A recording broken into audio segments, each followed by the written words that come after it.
Panibagong araw na naman mga mangyan. Pupunta tayo ngayon sa school dahil meron tayong isang subject ngayong umaga from 8:30 to 9:30. So late na tayo. Lagi na lang 8:24 na, 6 minutes na lang. Ang mangyan ay late na naman. Meron tayong dalang tsinelas, mga damit, dahil mamaya pagtapos ng klase dediretso tayo ng Adela dahil meron tayong trabaho. Sobrang dami nating nakatenggang video pero hindi natin magawang mag-upload dahil sobrang busy sa school. At kadalasan medyo ginagabi na rin tayo ng uwi. Wala na tayong oras para mag-edit ng ating video dahil kagaya nito meron tayong 8:30 ng umaga.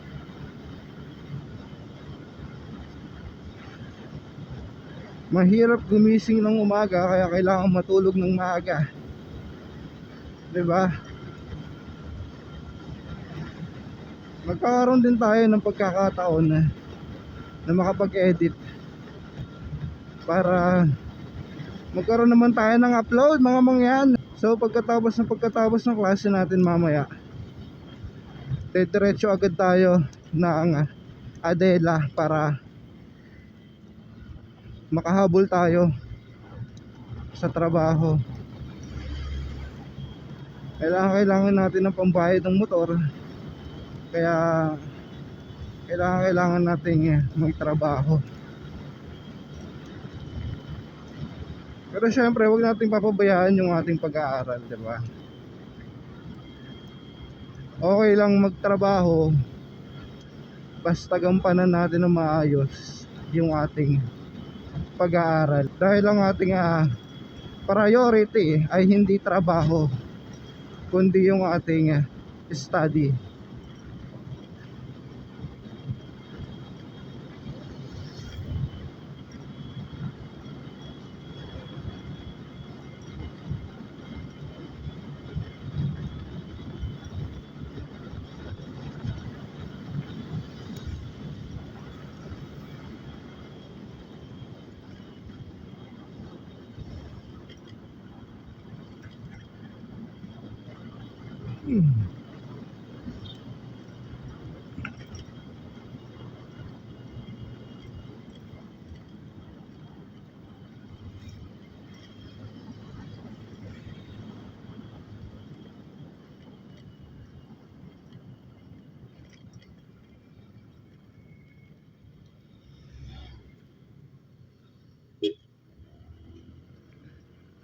So mayroon pa tayong 1 minuto.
Lunes na Lunes, parang napakakunti ng tao. Napakakunti ng estudyante ngayon ah.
So kakatapos lang ng ating first subject. So gaya nga nasabi ko sa inyo kanina, ngayong araw meron tayong trabaho. Kaya naman nagdala na tayo ng mga gamit para hindi na tayo umuwi. Dahil medyo malayo rin itong ating pupuntahan, para dire-diretso na. Sa mga palaging nakasubaybay dyan sa mga yan motovlog, kung isa ka sa naghahanap ng electrician, feel free na mag-message sa aming Facebook account ng mga yan motovlog. At kung meron ka namang kakilala na naghahanap, i-share mo na itong video na to. Guys, napakamura at napakaganda ng serbisyo na maibibigay namin sa inyo. At siguradong sigurado yan. Titignan natin kung gaano katagal yung biyahe from dito sa highway hanggang dun sa Adela, hanggang Rizal. So ngayon ay 9:33 na. Oh, may nagde-date pa oh. Oy, KYT oh. Sana magkaroon din ako nun.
Eto na ang papasok.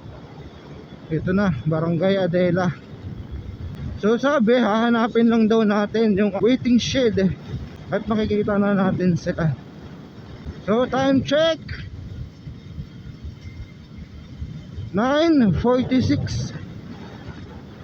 So kanina ay 9:33.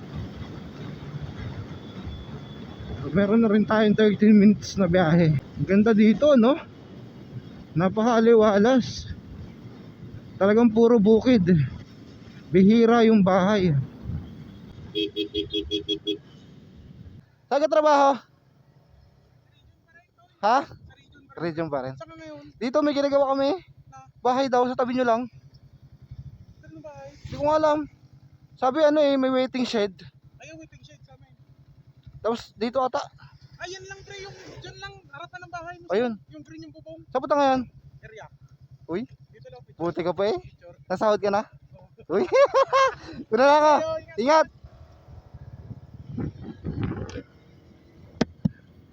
So, pero pinakamayaman dito sa Adela, si paring Vince Clemente. Shout out sa'yo pare. So itong bahay nila oh. Ayan oh. Pinakamaganda oh. Itong bahay nila.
Guys, sakaya tayo.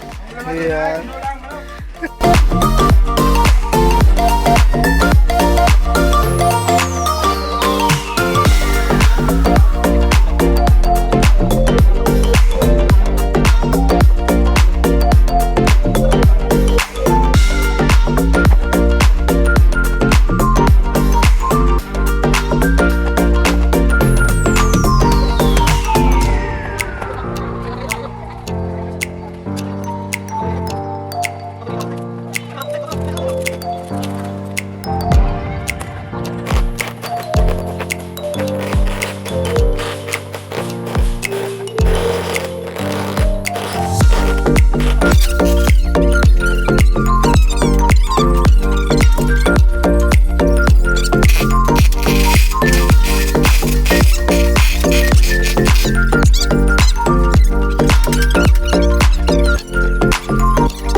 So time check tayo 4:14.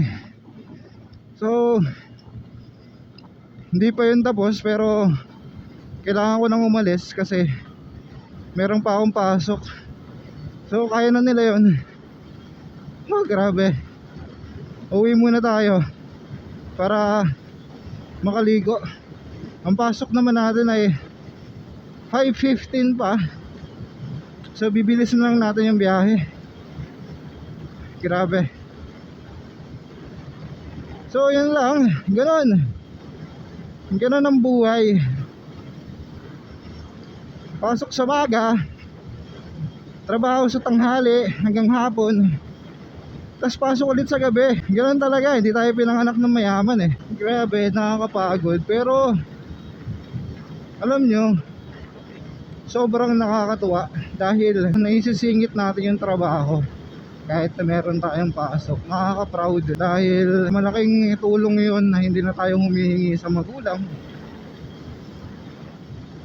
Although hindi naman tayo nakakabigay sa kanila, pero okay na rin yun, di ba? Ganoon talaga.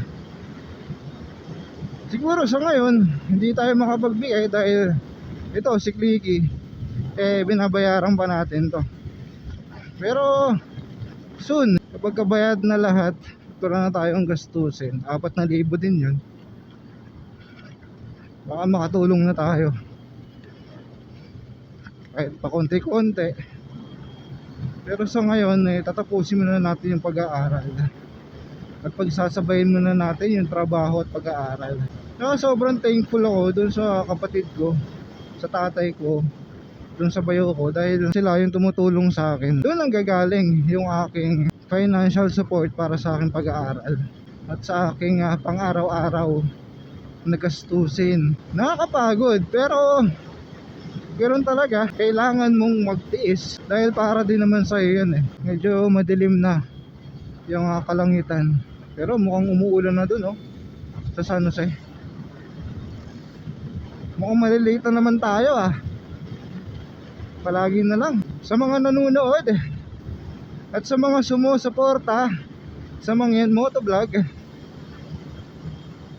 Kung kayo ay naghahanap ng electrician around San Jose, feel free na mag-message sa ating Facebook account na Mangyan Motovlog.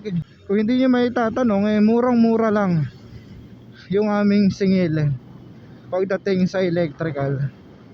Dahil alam naman natin ang buhay, 'di ba? Hindi po kami nananaga sa presyo. So kung gusto nyo ng electrical na safe at magandang quality, mag-comment lang kayo at agad-agad pupuntahan namin kayo. So yun humaambo na Grabe, palakas na ng palakas. Pero okay lang yan, kailangan natin makauwi dahil meron tayong pasok ngayon. Alam nyo mga mangyan, sobrang nagpapasalamat ako dun sa mga sumusuporta sa akin, especially dun sa pamilya ko. Nakakatuwa lang na nandyan sila para sumuporta, di ba? Kahit parang kalokohan lang tong ginagawa ko, nandyan sila na nakasuporta. So yun lang, uuwi muna tayo sa bahay, magbibihis, maliligo syempre, tapos papasok. Medyo lumalakas na naman yung ulan. So yan mga kamangyan, samahan nyo ako palagi. So hanggang dito na lang muna.